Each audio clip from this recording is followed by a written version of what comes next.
Toi le Dieu trois fois saint. Je ne sais Toi le pas. roi des rois, le Seigneur des seigneurs. Toi l'ancien des jours. Seigneur, Toi le Dieu qui est, toi le Dieu qui sera. Toi l'Éternel des armées qui nous donne.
Avoir la victoire sur la chair.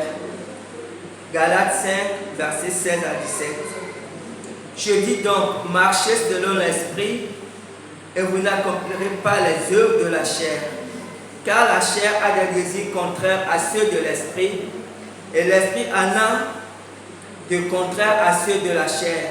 Ils sont opposés entre eux afin que vous ne fassiez point ce que vous voudrez. Amen. Je dis donc, je vais relire, je dis donc, marchez selon l'esprit et vous n'accomplirez pas les œuvres de la chair. Car la chair a des désirs contraires à ceux de l'esprit et l'esprit en a de contraires à ceux de la chair. Ils sont opposés entre eux afin que vous ne fassiez point ce que vous voudrez. Amen.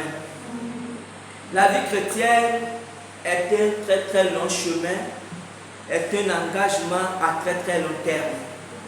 Et dans cette aventure, le chrétien a trois ennemis.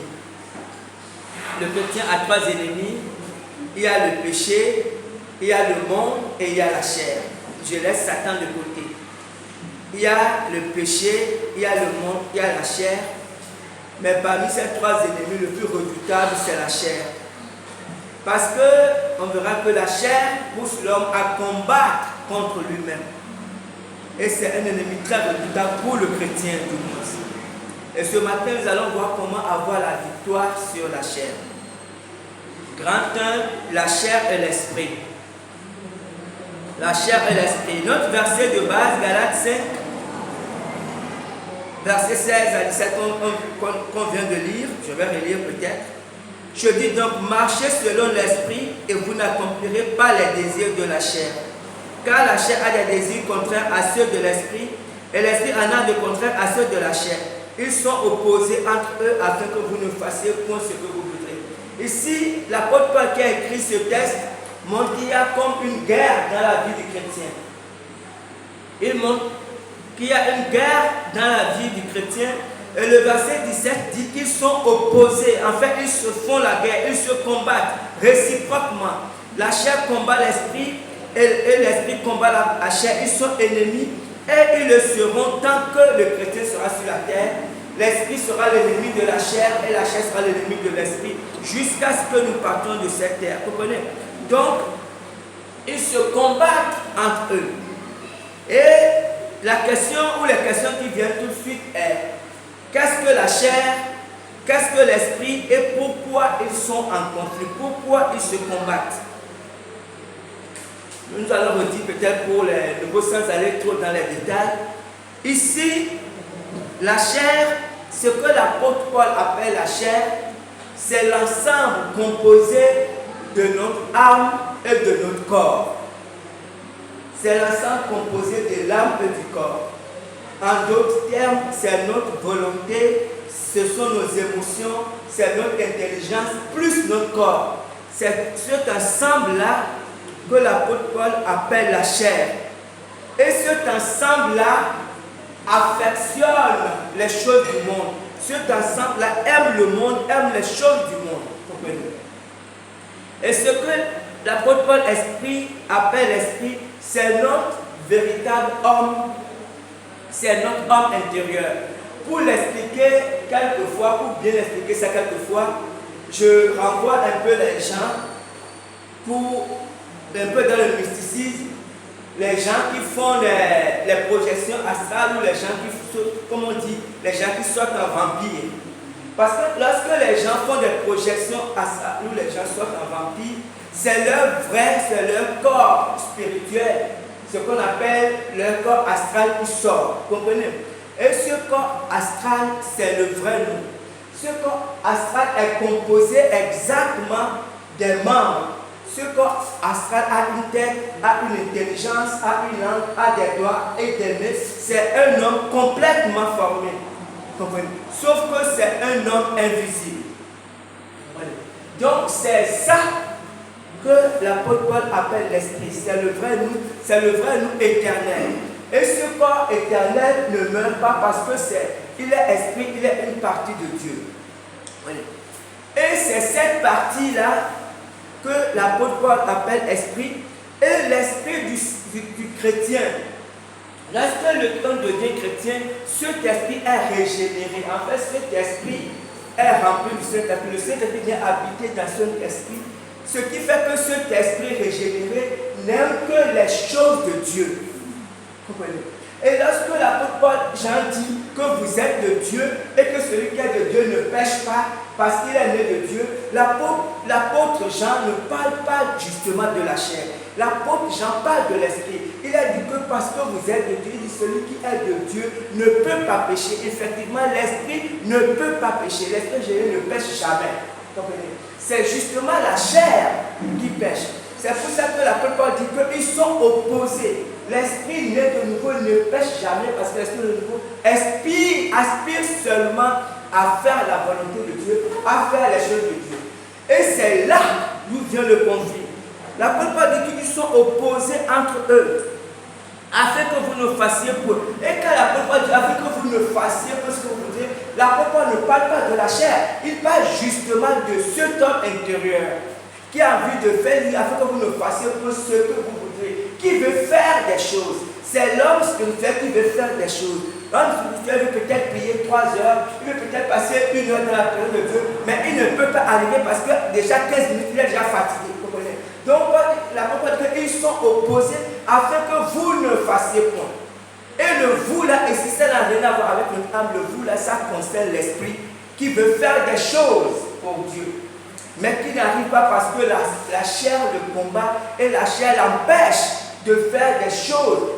L'homme spirituel peut peut-être lire un chapitre chaque jour, il peut commencer lundi, mardi, mais mercredi, il est tellement distrait qu'il ne peut plus parce que justement la chair le tire vers autre chose.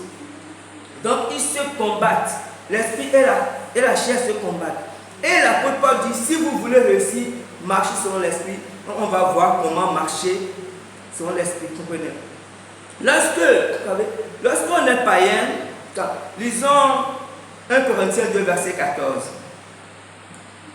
Mais l'homme animal ne reçoit pas les choses de l'Esprit de Dieu, car elles sont une folie pour lui et il ne peut pas les connaître parce que c'est spirituellement qu'on en juge.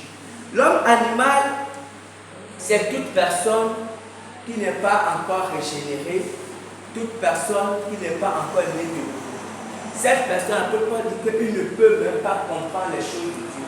Parce que cette personne, même son esprit est encore contrôlé par Satan, encore contrôlé par les esprits méchants, est encore contrôlé totalement par son âme. Comprenez?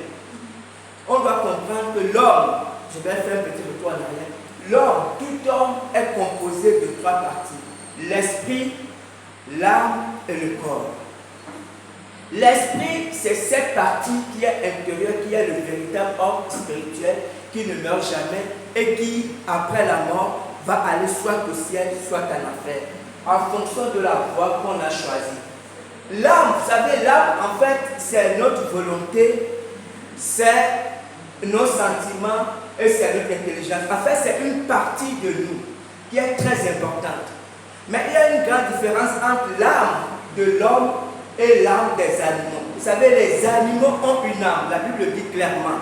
La Bible, Dieu avait dit à Moïse que lorsque les Juifs, lorsqu'ils tuaient les animaux, Dieu leur a interdit de manger du sang. Et ça vaut pour nous. Dieu a dit parce que la vie, l'âme de tout chair se trouve dans son sang. Comprenez? Donc les animaux, c'est pour ça que les gens sont souvent étonnés. Si vous voyez les documentaires animaliers, vous verrez que les gens sont souvent étonnés lorsqu'ils voient les animaux, lorsqu'ils voient l'intelligence des animaux. Mais les animaux ont une certaine intelligence parce que les animaux ont une âme. Et dans la même Bible, Dieu avait interdit aux Juifs. Il dit que lorsqu'il tue un animal, par exemple s'il tue un bœuf, il ne faut pas qu'il tue la mère et l'enfant le même jour. Dieu avait interdit. Même si c'est plus sacrifice, s'il tue la mère un jour, il faut que l'enfant ou vice-versa. Parce que Dieu ne veut pas qu'il les tue le même jour. Parce que justement, ces animaux ont aussi une âme. Mais la différence justement entre l'âme des animaux et l'âme des êtres humains, c'est que notre âme à nous est éternelle à cause de l'Esprit de Dieu. Les animaux n'ont pas d'esprit, ils n'ont que la chair et l'âme. Donc lorsqu'un animal meurt, c'est sa fin et son âme se trouve dans son sang, est versée et l'animal meurt. Mais à cause de l'Esprit de Dieu qui est dans l'homme, c'est l'Esprit de Dieu qui rend l'âme de Dieu immortelle. Ce qui fait que lorsque l'homme meurt, l'homme part avec son esprit et son âme. Vous comprenez? Et Jésus a expliqué ça un peu quand on voit dans l'histoire du riche et de Lazare. La Bible dit que Lazare est mort. Il est parti, il a été pris par les anges, et puis, quelque temps, le riche aussi est mort. Qu'est-ce qui se passe? Lorsqu'ils sont partis là-bas, dans le séjour des morts pour le riche, et dans le séjour d'Abraham pour Lazare, la Bible dit que le riche, quand il a levé les yeux, il a reconnu là. Pourquoi il a reconnu Lazare? Parce que son âme et son esprit sont partis là-bas en enfer pour l'autre, et chez Abraham pour l'un. Comprenez? On se reconnaît parce que ce qui fait qu'on se reconnaisse, c'est parce que l'âme suit l'esprit. Et on garde toutes les compétences, l'intelligence, on part avec ça. C'est la différence entre l'homme et les animaux. C'est l'esprit qui fait cette différence parce que l'esprit est immortel et cette immortalité-là est affectée à l'âme. C'est la différence. Sinon, toute chair a une âme. Maintenant, en ce qui concerne le chrétien et le païen, lorsqu'on ne connaît pas Dieu, on est totalement contrôlé par son âme. Par son âme, c'est sa volonté, c'est son intelligence. Et derrière cette âme-là se cachent les mauvais esprits, où Satan, on peut avoir même plusieurs esprits. On est totalement... Et la Bible dit que cette personne ne peut jamais connaître les choses de Dieu. Parce que les choses de Dieu sont une folie. Lorsque tu parles des choses de Dieu, lorsque quelqu'un va à l'église, les gens trouvent que c'est une folie, parce que dimanche matin, au lieu d'aller se détendre à la plage, il perd son temps pour aller à l'église. Là, c'est la conception du païen. Mais lorsqu'on devient chrétien, lorsqu'on est régénéré, c'est cette partie esprit qui est régénérée toujours. Parce que c'est par cette partie que Dieu nous parle. C'est cette partie qui est en communion ou en communication avec Dieu. Donc nous sommes régénérés dans notre esprit, mais les autres côtés, l'âme et le corps ne sont pas régénérés. C'est ça qui crée le conflit dans la vie du chrétien. Et la plupart du temps, ils sont opposés. afin que nous ne fassions pas ce que nous voudrons, du moins en ce qui concerne la vie chrétienne. Amen. Grand 2, les 3 niveaux de sanctification. Les 3 niveaux de sanctification. 2 Corinthiens 7, verset 1. 2 Corinthiens 7, verset 1. Ayant donc de telles promesses, bien-aimés, purifions-nous de toute souillure de la chair et de l'esprit, en achevant notre sanctification dans la crainte de Dieu. Je vais relire 2 Corinthiens 7, verset 1. Ayant donc de telles promesses, bien-aimés, purifions-nous de toute souillure de la chair et de l'esprit, en achevant notre sanctification dans la crainte de Dieu. Nous venons de dire que le monde chair est l'ensemble composé de l'âme et du corps. Vous comprenez? Et ici, l'apôtre Paul dit que nous devons nous purifier de toute souillure de la chair et de l'esprit. En d'autres termes, la purification ou la sanctification concerne les 3 domaines de nos vies: le corps, l'âme et l'esprit. Comprenez? Lorsque nous devenons chrétiens, je dis, notre esprit est régénéré, transformé par le Saint-Esprit, et nous aspirons aux choses de Dieu, du moins dans notre esprit. Et notre corps n'est pas régénéré, notre corps est transformé au fur et à mesure. Mais le Saint-Esprit commence un travail dans notre vie, dès notre conversion. Le Saint-Esprit travaille à notre sanctification. Promet dit que ce qu'il veut faire de nous, il veut nous rendre semblables à l'image de Jésus. Dieu veut faire en sorte que nous ressemblons à Jésus dans notre comportement. Et le Saint-Esprit le fait étape par étape. Et le Saint-Esprit commence par la chair. Grand A, les souillures de la chair. Le Saint-Esprit commence à briser le pouvoir des souillures de la chair.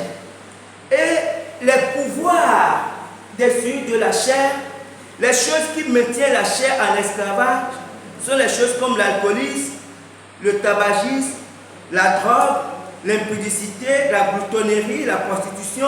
Vous savez, tous les péchés qui détruisent le corps, qui tiennent le corps en esclavage, sont les souillures de la chair.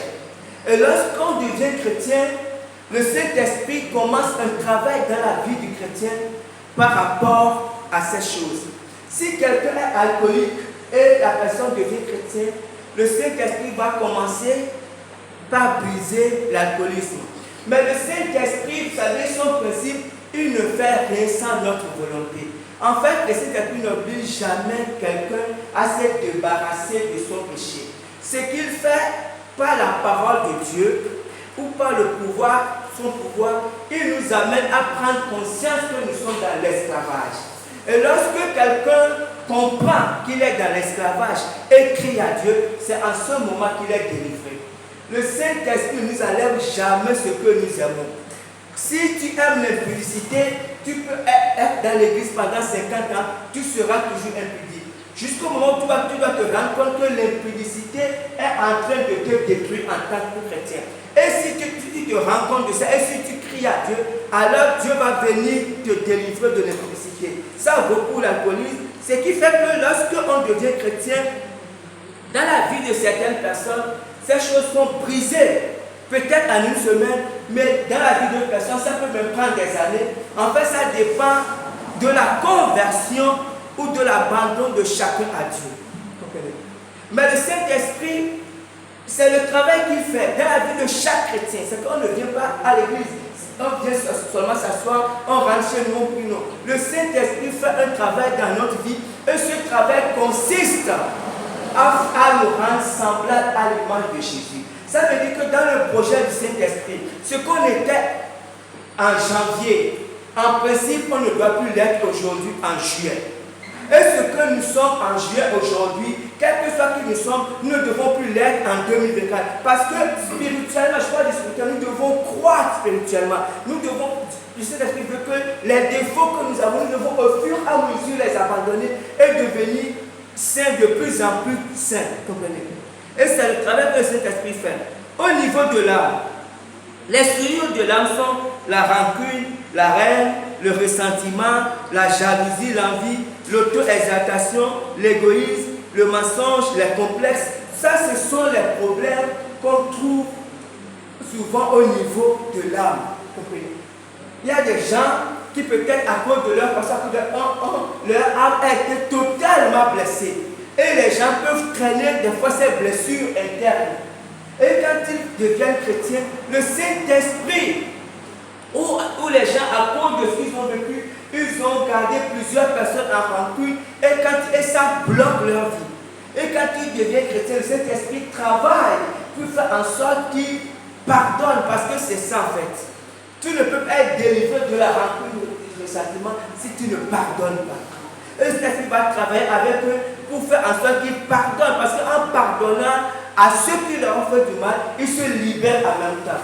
Et le Saint-Esprit fait ce travail au niveau de l'âme afin que nous soyons libres au niveau de notre âme. Parce qu'il y a encore beaucoup de chrétiens qui sont esclaves dans leur âme. Ils sont régénérés dans leur esprit. Ils sont chrétiens, ce n'est pas ça le problème. Mais ils ne peuvent pas progresser dans leur vie chrétienne parce qu'ils sont esclaves quelque part. Il y en a qui sont encore esclaves dans leur chair. Ils sont liés par beaucoup de choses. Par l'alcoolisme, par l'implicité. Et ils n'arrivent pas à avancer. D'autres sont liés dans leur âme. À cause de la rancune, du ressentiment, de la jalousie, de l'envie, ils ne peuvent pas progresser. En fait, Dieu ne peut pas accomplir ça dans leur vie parce qu'ils sont liés. Et les souillures de l'esprit, c'est souvent où les fausses doctrines, les mauvaises doctrines, les fausses croyances, il y a des chrétiens qui sont nés de nouveau.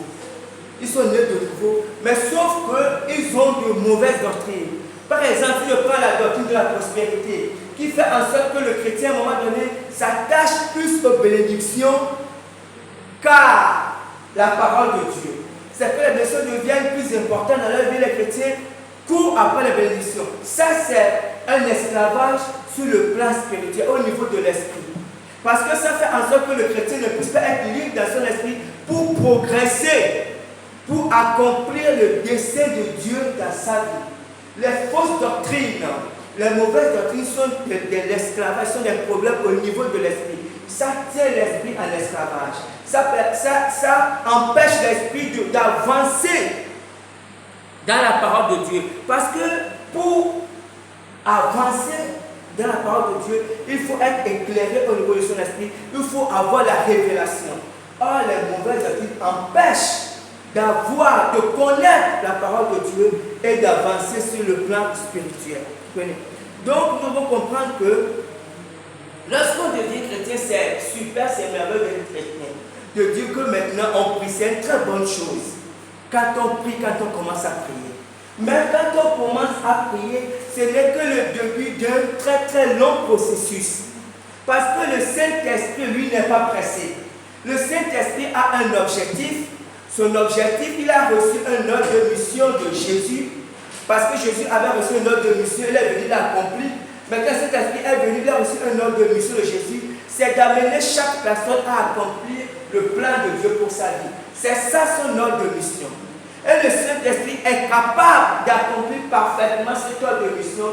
Mais malheureusement, il ne peut pas l'accomplir sans notre collaboration.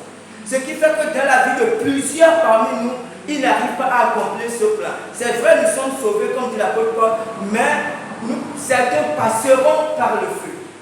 C'est que nous sommes sauvés, mais nous n'arrivons pas, nous n'avançons pas pour que le Seigneur puisse accomplir son plan parfait dans nos vies. Donc, pour certains, il les amène à un niveau, certains arrivent à être délivrés des souillures de la chair, mais ils sont encore liés par les souillures de l'âme. D'autres arrivent même à être délivrés des souillures de l'âme, mais ils sont encore liés au niveau spirituel, parce qu'il y a des chrétiens qui aiment Dieu, mais que vous les voyez des fois entraînés dans d'autres voies totalement. Ils sont entraînés, que ce soit par les dirigeants, que ce soit par eux-mêmes, mais ils sont entraînés dans d'autres voies, alors qu'ils sont nés de nouveau. Et ça, c'est l'esclavage de l'esprit, et ça les empêche d'aller dans la direction que Dieu veut. Amen. Grand 3, et on va terminer avec ça, on ne va pas trop durer. Le mauvais roi. La dernière chose, lorsque nous laissons cet esprit avancer dans notre vie, lorsque le Saint-Esprit fait bien son travail dans notre vie, l'une des choses les plus difficiles à traiter, c'est ce que j'ai appelé le méchant roi. En fait, il existe un méchant roi dans la vie de toute personne et surtout, je veux dire, dans la vie de chaque chrétien. Et c'est un méchant roi très puissant. Pourquoi est-ce un méchant roi? En fait, c'est le moi. Le moi, dans notre vie, lorsqu'on est chrétien, le moi est un méchant, est un mauvais roi. Il est un mauvais roi parce que notre moi est le meilleur allié de la chair. En fait, le moi personnifie, représente parfaitement la chair. L'amour de l'argent, l'estime de soi, notre orgueil, la vantardise, notre vanité, amour du monde, toutes ces choses viennent du moi, vous comprenez, sont poussées par le moi. Et pourquoi je dis que le moi est un roi? Parce que en fait, nous obéissons, ou plusieurs parmi nous obéissent au doigt et à l'œil au moi. Le moi est tellement puissant que même si à 23 heures, tu as envie de manger une pizza, tu peux sortir de chez toi pour aller acheter la pizza. Ça, c'est le moi qui fait ça. Et lorsqu'on est chrétien, le moi est un problème. Un roi très difficile. Comprenez? Le moi est passionné du monde. Le moi aime le monde. Il aime la gloire du monde. Il aime l'exaltation du monde, la richesse du monde, les plaisirs du monde. C'est toutes ces choses que le moi aime. Comprenez? Il aime être honoré, admiré, glorifié. C'est ce que le moi aime. C'est pour ça que pour se débarrasser du moi, il est très très difficile pour le chrétien de se débarrasser du moi. Dans Luc 9, verset 23, c'est Jésus qui parle.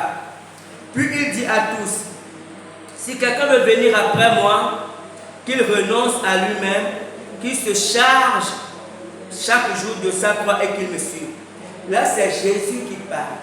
En fait, ici, vous savez, souvent quand on lit cette parole de renoncement, tout de suite, on est sûr, en fait, le moi réagit à la seconde.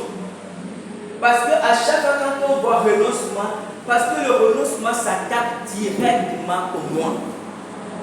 Et le moi est tout de suite sur ses gardes. Et le moi voit tout de suite tout ce qu'il doit abandonner. Et en même temps, ce que Jésus dit est irrévocable. En fait, le Saint-Esprit a justement reçu l'ordre de dominer le moi. Parce que, vous savez, on ne peut pas avoir deux rois dans sa vie. Le moi est notre véritable roi. Et Jésus veut devenir notre véritable roi. Donc, pour que Jésus devienne le véritable roi, il faut forcément qu'un roi meure. C'est aussi simple que ça. Mais tant que le moi sera notre roi, Jésus ne pourra pas être notre roi. On le dira des lèvres, tu es mon roi, mais ce sont les paroles. Parce que dans le fond, nous sommes conduits par le moi qui est le véritable roi. C'est pour ça que Jésus a dit, si quelqu'un veut être mon disciple, en d'autres termes, si quelqu'un veut que je devienne son roi, parce que c'est ça être disciple à cette époque, c'est être esclave. En fait, si quelqu'un veut que je devienne mon esclave, si quelqu'un veut que je gouverne sa vie, il doit forcément renoncer à lui-même. Parce que ce n'est que lorsqu'on renonce à nous-mêmes que le Saint-Esprit peut agir. Le Saint-Esprit n'a aucun pouvoir sur le moi. C'est nous qui avons le pouvoir sur le moi. C'est nous qui devons dire au Saint-Esprit, Seigneur, je dépose tout à tes pieds, je renonce à moi-même, prends le plein contrôle. Et si on le dit sincèrement, ce n'est qu'en ce moment que le Saint-Esprit commence à travailler. En fait, il n'y a pas d'autre solution. Et ce problème du moi a fait tomber plusieurs personnes. Quand je dis plusieurs, ce n'est pas le titre, qu'on soit pasteur, prophète. Vous savez, plusieurs avancent avec Dieu. Et par la grâce de Dieu, ils sont au fur et à mesure dépouillés. Vous comprenez, des souillés de la chair, des souillés de la... Ils avancent, ils avancent, ils avancent. Et puis ils viennent voir se présenter au moi. Et le moi, comme je dis, est un roi puissant. Et là, qu'on soit pasteur, qu'on soit prophète, quel que soit le titre qu'on porte, lorsqu'on est face au moi, c'est une lutte acharnée. Et c'est ce que Jésus a fait avec Pierre. Et c'était pas facile parce que lorsque Jésus parlait à Pierre, lorsqu'il disait à Pierre que tu vas me prier, il dit non, je ne vais pas te renier. Parce que Pierre ne connaissait pas la puissance du moi, Pierre ne connaissait pas la force du moi. Pierre savait qu'il aimait profondément Jésus. Il a dit, ce n'est pas possible que je te renie. Jésus a dit, ok. Jésus n'a pas beaucoup parlé. Voilà après que se présente l'épreuve. Et quand l'épreuve s'est présentée, la Bible dit, Pierre a renié Jésus à 3 reprises. Il a dit non, lui je ne le connais pas. Parce qu'à ce moment précis, Pierre était face à son moi et le moi se défend, le moi voit sa sécurité, ses intérêts et Pierre n'a pas hésité, il a renié Jésus. Mais vous voyez, le même Pierre, quand on voit après dans Jean 21, Jésus lui disait que mais quand tu seras vieux, un autre te ceindra et te mènera où tu ne voudras pas. En d'autres termes, tu seras comme esclave en fait. Et on voit que là, Pierre n'a plus raisonné, Pierre n'a plus rechigné, parce que Pierre avait accepté que son moi meure et que Jésus devienne son roi. Mais honnêtement, ce n'est pas facile. C'est une lutte, c'est très très difficile. Mais le problème, c'est que ce problème du moi est un point de rupture dans la vie chrétienne. Quel que soit qui on est, quel que soit, on peut être un pasteur extraordinaire. Ce n'est pas tant qu'on ne passe pas par ce qu'on appelle le brisement, tant qu'on ne renonce pas au moi, on aura toujours, vous savez, c'est comme on aura toujours une chaîne. En fait, on aura toujours un point de fait. C'est-à-dire qu'à un moment donné, et c'est ce qui est arrivé à Pierre, c'est qu'on aura toujours une porte par laquelle Satan peut passer, peut nous avoir. Tant qu'on ne renonce pas à nous-mêmes, tant que, et c'est le roi, tant que ce roi ne meurt pas, alors on aura toujours cette faiblesse en nous, quelle que soit l'onction. Quelle que soit l'onction. Amen. Amen. Que le Seigneur nous fasse grâce. Amen. On acclame le Seigneur. Je ne sais pas prier.